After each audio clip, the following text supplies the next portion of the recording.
and the Republican side of the aisle to acknowledge the mathematical problem. I know you're reading your talking points. When I interview, hang on, I'm going to answer your question. When I interview, I think they had ideas, but they were bad ideas. They were bad ideas for America. Senator, we're a little off topic. I have to let Senator Obama respond. That because that just I'll doesn't. tell you what the facts are. Rick, again. You had the Rick, word. I'm speaking. I'm Newspaper, speaking. the I'm speaking. newspaper.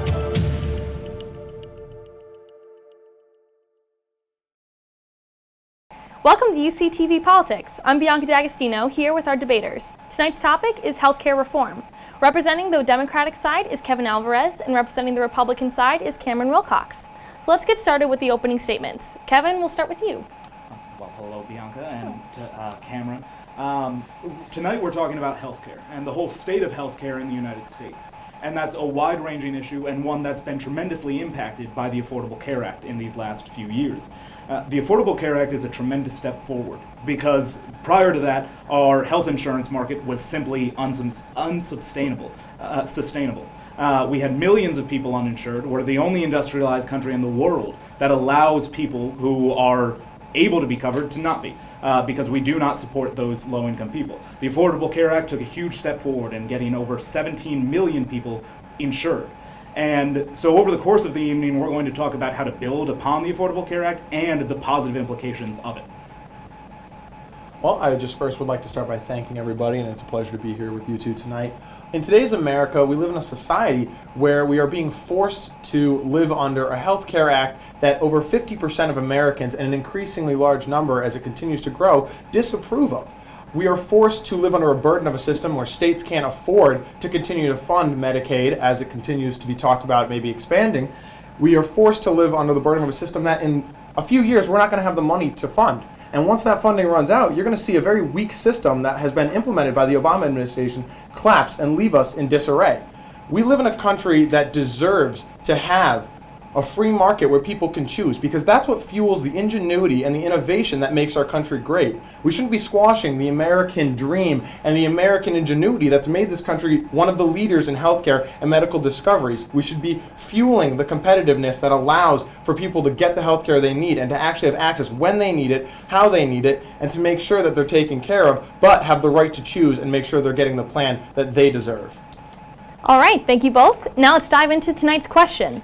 In your opinion, what role do you feel the government should have in the distribution of execution of healthcare? Do you believe this entity should be highly regulated by the government or should be dealt with solely by the private sector? Well, I believe that it's important that our government takes care of those who need it, such as the poor and the elderly. However, I believe that it needs to be done properly and properly funded. We need to make sure that the system's being used and not abused by people who don't need it. We can't afford to expand to these ridiculous levels to make sure that absolutely everybody's covered, because the level of and quality of healthcare will go down.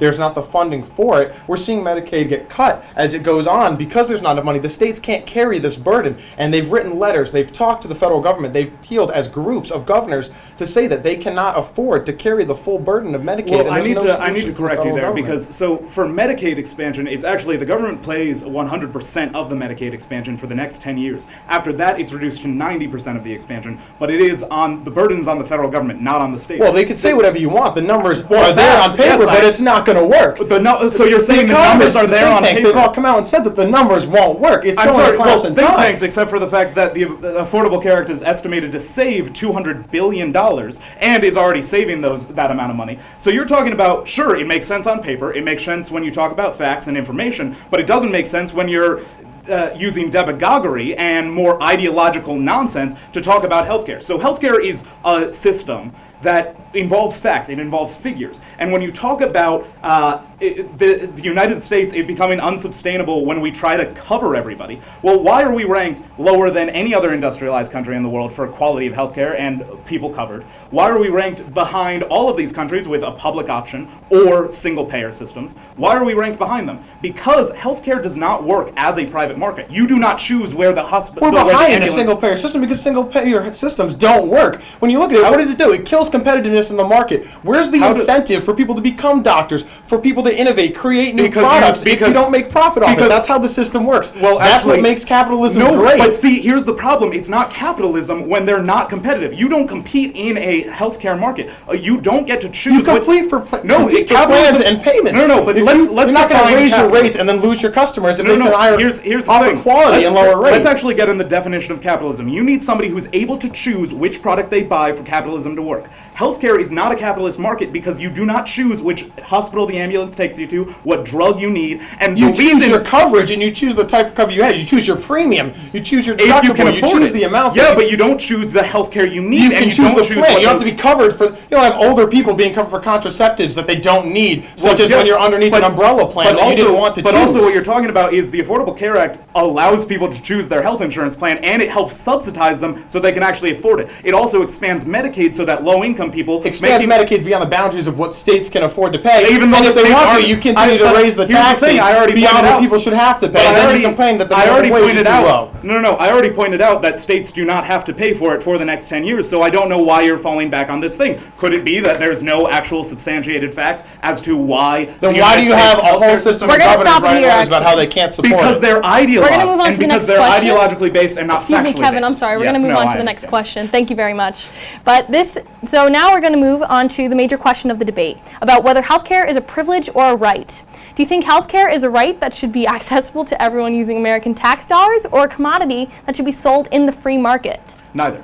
It is neither a right. It is not a right. I do not believe it is. Many Democrats do, and that's fine by them. But I don't believe it's a right. It's a civic responsibility to ensure that every person in your country, especially when you're the wealthiest country on earth, is covered. You want to make sure, because it's better for everyone if everybody has health care. It costs vastly more if we don't cover everyone for health care than it does if we don't. There's a reason that it was unsustainable. Our system of healthcare was unsustainable before the Affordable Care Act, because healthcare costs were spiraling out of control. Because we don't have the price regulations that we need in this country, prices were skyrocketing, premiums were skyrocketing because of a capitalist system being applied to a non-capitalist reality. Healthcare is not a capitalist model. It cannot be forced into one. As much as people want to profit off of life-saving drugs, we cannot allow that in this country. I think an important point to make is I personally do not believe it's a right either. We do agree on that. But the fact is that people should have access to the healthcare they need, not access to a waiting room. If you look at all these single-payer systems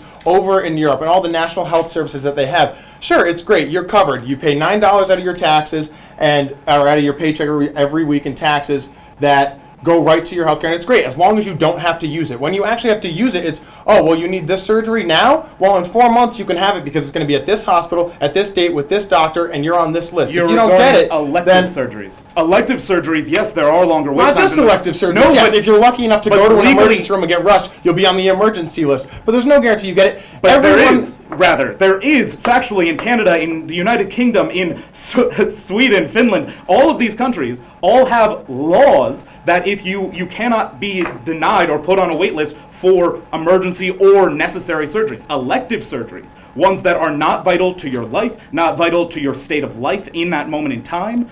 There are longer wait times. But say Canada has the best heart surgeries in the world, and they have the fastest delivery system in the world, much faster than the United States and much higher quality. In England, there are cases that analysts have cited multiple times where people need heart surgeries, and they've had to wait 3 to 4 years for heart transplants because they do it based on whether the need is there or not. But they don't. And the other thing is that with single-payer systems, they don't do all the tests. You'll have people that go in with injuries or problems, and they say, "Oh, well, you've waited your time. We'll do the minimal amount of tests," because there's no cost incentive to do more. But there's no reason for doctors to do more and put in more effort because they don't receive any incentive from it because they don't have the capitalist incentive to keep going in the free market. I think you so then you have people getting these surgeries. I think you're thinking a lot less of doctors and what the medical profession is than I do. Doctors, by and large, throughout the world, are there to help sick people, help people that need it. So I don't want to suggest for a moment that doctors aren't trying to treat people for the purposes of it is a civic responsibility to help people. But you're trying to get to the point of doctors won't be motivated to treat people and these insurance companies won't be motivated to cover people, and that's just factually untrue. No, and it's not. If you're a why is the doctor United and States you're ranked working behind that? in the single-payer healthcare, if you're a doctor, yet you see that there's a private company that will offer you a bigger salary and you can do the same job. Well, in a single-payer system, there aren't private companies. Outside, there are corporate options outside the health system. No, not in a single-payer Everyone, we're system, going to move on in a to the next multi-payer question. system. Thank you. Well, as you can see, we're only getting started here on tonight's debate. We'll be right back after this quick commercial break. Don't you ever say I just walked away. I will always want you. I came in like a wrecking ball. I never hit so hard in love. All I wanted was to break you off. All you ever did was wreck me.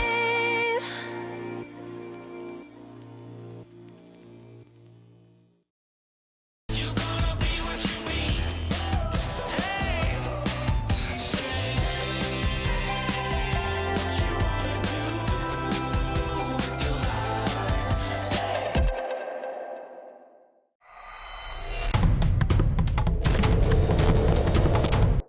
And we're back with more UCTV Politics.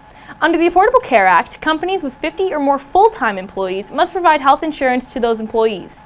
According to the American Action Forum, employees at businesses with 50 to 99 employees are losing $935 annually due to the ACA regulations. The study also argues that in addition to reducing workers' pay, it is also making employers less inclined to hire new employees. Do you believe that these additional costs have inevitably slowed job growth? And if so, have these consequences been outweighed by the benefit of granting health care to more people? I think it's a very interesting question. Do I think that we can point to this situation as being something that's harming or reducing job growth? Personally, no, I don't believe that. However, I do believe that in some situations it is unfair to force healthcare, and it does make them less likely to hire workers, especially when you look at the type of workers that might need healthcare the most. They're probably applying for the jobs where these larger corporations or companies are less inclined to hire such workers at the lower levels because they figure that they can. That's where you have them combining positions, or less likely to hire 3 workers, they hire 2, especially during the times for full-time workers. I think it's interesting. I don't think you can point to it as an area where it's affecting job growth, because in the large scheme of things, 50 to 99 employees, it's not as much a mom and pop store. It's not really, I don't think it's making the difference between ends meet. But I do, and when you look at healthcare, honestly, I don't think you can say that it's outweighing the benefits. I think that the actual format of healthcare just needs to be restructured to make sure that the system is spending the right type of funding, that it's being done correctly, and that the right people are receiving the healthcare. But I don't think that that is as large of a problem necessarily. So actually, essentially, you're agreeing with the Affordable Care Act, because it is a significant benefit to the American people in that 9.6 million more people got coverage through the employer mandate. And the 50 to 99 employees, that again is not a small business. That is a very large business to have 50 full-time employees. $935 annually to ensure that over 9 million more people are getting coverage is a very small price to pay for a very large benefit. So I would say, yes, the Affordable Care Act is doing that. It's ensuring that these people are getting the coverage, they're getting it in the right way, and other aspects of the Affordable Care Act. Well, I think it goes back to the fact that even if they're covered, but what is the coverage actually getting them? It might not necessarily be what they need or what they want, and they don't have the choice to go in and make sure they're getting that. I mean, if you're a business and you have 50 to 99 employees, you're going to give them the health care, but the quality of it may not necessarily be as good because you are choosing it, and you don't. I mean, obviously, you want to. If $935 is the minimum, that's what you're going to pay. But the Affordable Care Act mandates that these plans have to have the basic minimum requirements of a good health care program. Also, the employer does not have a large range of options in what they're providing. Also, they don't have to provide the full coverage of health insurance. That's a misleading thing. I think they have to subsidize so that the employee is only paying roughly a little over 9%. I think an important thing to touch on here that wasn't included in the question necessarily is that you have a certain, 50 to 99 employees, you're covering all types of employers, which include groups that might not want to provide some of the healthcare options, such as contraceptives and things like that. And I think that it's important to touch on that these employees, the cost irrelevant, are being forced to provide under this act forms of healthcare that they might not want to, based on what their business is about. But a business owner should not be able to choose what type of healthcare their employee gets. That's why there are mandates under the federal government. Well, the mandates themselves have to be challenged then, because that's not necessarily goes along with what it should be. We're going to move on to the next question. Okay, so through the Affordable Care Act, the federal government has extensive control and serves as a referee to health insurance companies within the health insurance marketplace. The ACA requires insurance companies to ensure that all plans will cover things such as doctor visits, maternity care, mental health care, and prescription drugs. Insurance companies must also offer everyone insurance regardless of whether or not they are sick or have a pre-existing condition, and requires men and women to pay the same price. Do you support these requirements and the restrictions the government has placed on the healthcare industry, or do you believe it is not the government's place to have a say in what a healthcare company can and can't do? It certainly is what we should be doing. The mandate put in on this is basically, give you background, the reason that there's the mandate for you cannot deny people with pre-existing conditions is simply because you shouldn't be able to do that. But the reason that there's the individual mandate is because if we did not have the individual mandate, then people would wait until they got sick to purchase health insurance, and that would cause premiums to skyrocket. And there are a wide array of attempts to do this without the individual mandate that all crashed and burned. So those requirements are all very good requirements. They're enormous steps in the right direction to making sure that everybody gets quality and affordable health insurance, and it sets up a system that will be sustainable long term. Well, when you look at Paul Ryan's plan, the plan that the Republicans have after they repeal Obamacare, which I do believe should be done, they want to preserve Medicare as it is when it comes to pre-existing conditions. They believe that it's important to keep that around. The difference is that they want to give choices of plans to seniors and people with pre-existing conditions to be able to choose what they want and what they want covered, and that there are more higher premiums that allow for seniors with pre-existing conditions to be covered. And I think that that's important to note that the plan isn't being completely thrown out with Obamacare. There will be requirements. But you're describing Medicare Advantage, which already exists, and it costs significantly more than Medicare. It was tried under the Bush administration, and it cost billions of dollars more to have Medicare Advantage, where there would be private insurance companies involved in a Medicare scheme. It costs way more. It provided the same amount of coverage. So that idea is generally folly, and it's more based on ideology. It doesn't cost more because but also the Republican plan includes a $7,800 tax credit to the seniors to help lower the cost. But the Affordable Care Act is not dealing with seniors. The liberal biased media doesn't show that. The analysis doesn't coverage. They don't the conservative fallback on the liberal media, can you just get an actual talking point that makes some deal of sense, considering Fox News is the most watched media program? But neither here nor there. Have you watched it with me? Do you know that I watched that? Because there you go throwing out the same type. But again, you're distracting from the very simple fact that we were talking about health insurance for people that aren't seniors, and you're trying to talk about Medicare. Again, using a solution that isn't a solution. Also, Paul Ryan does not have a plan to replace the Affordable Care Act. And what we were talking about... Actually, you can see the plan online. The whole thing in its entirety that doesn't actually is exist. Online. No, it doesn't. It doesn't exist. There's a reason that it's never been presented as law ever. It has never been presented... They're repealing Obamacare beforehand. They're getting rid of the current problem before they try and solve the new one. It has been how many years that Republicans have not actually posed any semblance of solution to... The important part is repealing the disastrous act that's there now. How is it disastrous? 17 million more people have health insurance. Premiums are capped at 80%. Because the coverage they're getting is not adequate. Why? You said a right to health care, but not a right to a waiting room. When you're in there waiting for months for the service you need. But no one is. What are you talking about? That's the thing with health care. That's the whole problem with single payer. You see it all over. Affordable Care Act is not single payer. You just talked about Medicare, and you're jumping all over the place because Republicans have no cohesive idea of what health care actually is in this country. We're going to go on to the next question. Actually, no, we're taking a quick commercial break. Stay tuned to UCTV Politics for right after this.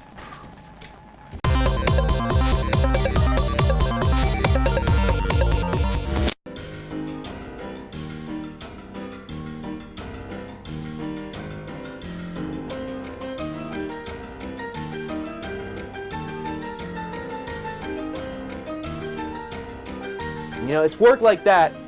That's why the chicks dig me, I'll tell you. You know me. Would I let you down? Come here and hug me.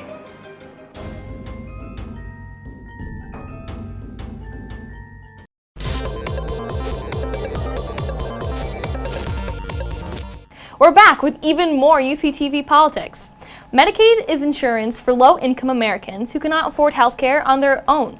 Medicaid is funded by the federal government, but is administered by the states, so they determine what the specific benefits of Medicaid are and how much the citizens of that state will be allotted. With the Affordable Care Act, each state was granted the option of choosing whether or not to expand Medicaid. This meant that states choose whether they would cover all insurance costs or whether they would not implement many new changes to the current healthcare system. Our very own state of Connecticut decided to support the expansion of Medicaid. Do you agree with the expansion of Medicaid in Connecticut and in other states, or do you feel it is too costly for the taxpayers? I certainly support the expansion of Medicaid. What the expansion of Medicaid did, it increased the amount of people in poverty of low income that would qualify for Medicaid. So it increased it to 138% of the poverty level, which is roughly for a family of 3 an income of $27,000 a year, which we certainly should be helping them. Connecticut expansion was phenomenal, and it was well implemented and very well handled. But Connecticut was one of the states that actually needed it less because we had better health care here already. States like Texas or many southern Republican states who had the worst health care in the country didn't expand it because of ideological means. Even though the state wasn't paying for it, even though the state needed it desperately, it's because Republican governors simply didn't care enough about their low-income citizens and citizens with disabilities, which Medicaid also covers. I think it's kind of a broad statement to say that Republican governors don't care about their citizens. Then why wouldn't they expand it? Why would they run for the office if they didn't care? Because it's more than just like, you say they're ideological, but all you want is, ideological, everyone should have the access to health care, so let's give it to them. The burden on the taxpayers is huge. No, it's not. You say that the poor need health care. When you go and tax, and you want to make everyone poorer by taxing them? What taxes increased? The taxes to cover Medicaid increase. Where's the money going to come from? I can tell you. I can tell you. It's a 10% tax on tanning beds, which is one of the things because it's more likely to cause health problems. It's small taxes on medical material providers. It's a small tax on larger Cadillac healthcare programs. There are very few taxes actually increased, and most of them do not fall on... They are still taxes increases. Just because they don't affect the poor doesn't mean that they affect nobody. When you're taxing these businesses and everything, there's still tax increases that cost money that go to other people. And 6.1 million more people now have health care from Medicaid That's great, expansion. but that's your ideology speaking that everyone should have it. No, but these it's not that everyone should have it. People by saying that they represent represent that they don't believe that they should have their taxes increased. No, that doesn't mean that they don't care. That means that they understand the want of their citizens. That's the thing. The taxes aren't increased and in the state, and also they are being increased anyway. So you might as well take the expansion that the federal government's paying 100% of, so that your citizens who have the worst health care in the country and 31 as a governor, it's your job to know what's right for your people and to look past just the common day, just look past the Obama administration. And in the future, the system will fail. So why expand when you don't have faith that the system's going to work? Because the money will run out. The money will run out. How? How would the money run out? All the analysis shows that the money's going to run out. What analysis? The taxpayer money because isn't going to these cover are the platitudes that Republicans fall back on when they don't actually know. And the ideology you fall back on is just that everyone deserves it. So who cares where the money comes from? Who cares where it comes from? I already said just it's a civic responsibility to provide it, not a right. But and again, I'm saying it makes more. Well, your ideology says it's a civil responsibility. That makes it no better than the Republican governor saying that it's not. It's the same exact thing. But it's all about perspective. No, but it's based in the fact that people making $27,000 a year with children should have health insurance and have access to high quality. That's not ideological. That's being a person. It's not high quality. It is high quality. This is the last question.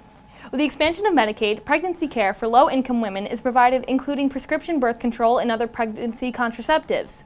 In states such as California, Planned Parenthood says around 248,000 unintended pregnancies were prevented in low-income families with the expansion of Medicaid. The high cost of prescribed birth control is just one of the many examples of overpriced prescription drugs that are potential necessities for people in the U.S. Is it the government's job to ensure that health care fully covers and strives to heavily reduce the costs of these prescription drugs? Yes, but first and foremost, they need to put price controls on those drugs. That's why in places around the world, people have access to much, much cheaper prices for prescription drugs. And again, healthcare is not a capitalistic market, and it shouldn't be.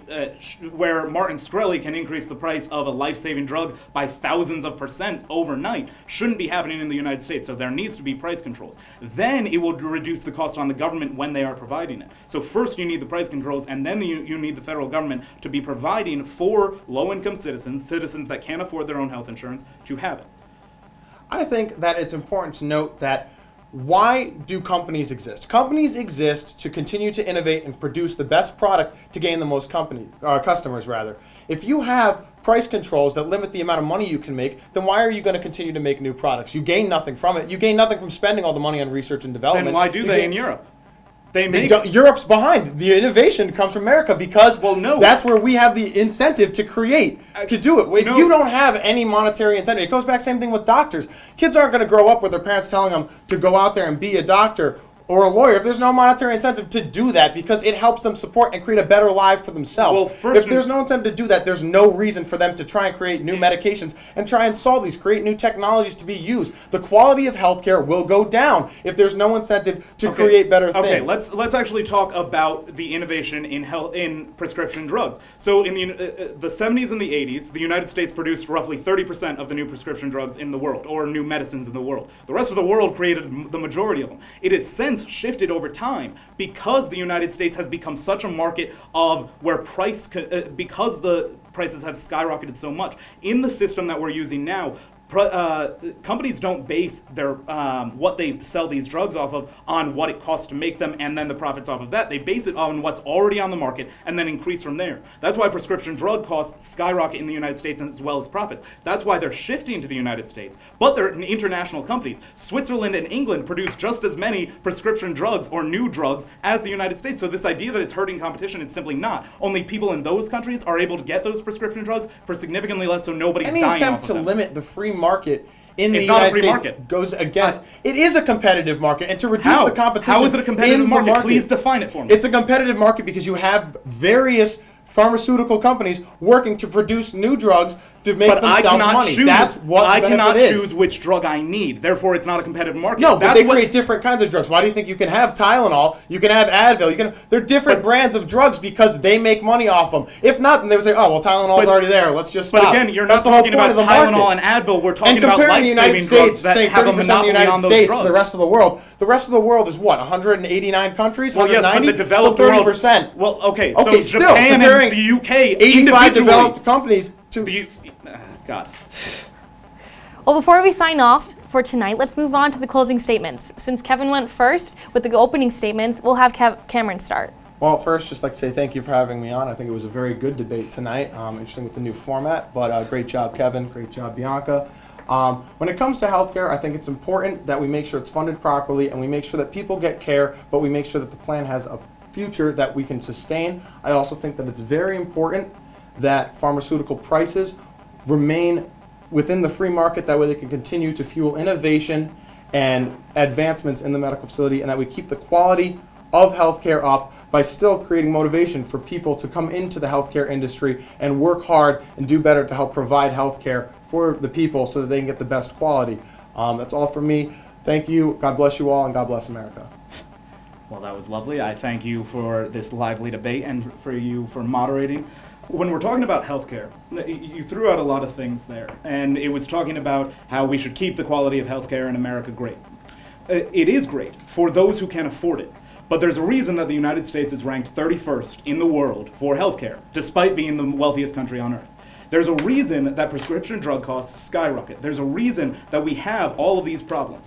And we need to look at it in the context of financial sustainability and fiscal management responsibly, yes. But we also need to look at it as a very serious issue where low-income people should be covered. Because if you're the wealthiest country in the world, you have a civic responsibility to take care of all of your citizens, regardless of their income.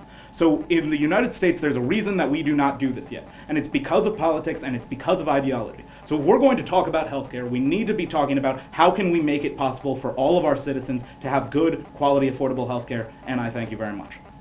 Well, that's all we have time for tonight's UCTV Politics Healthcare Debate. I'm Bianca D'Agostino. Thank you for watching.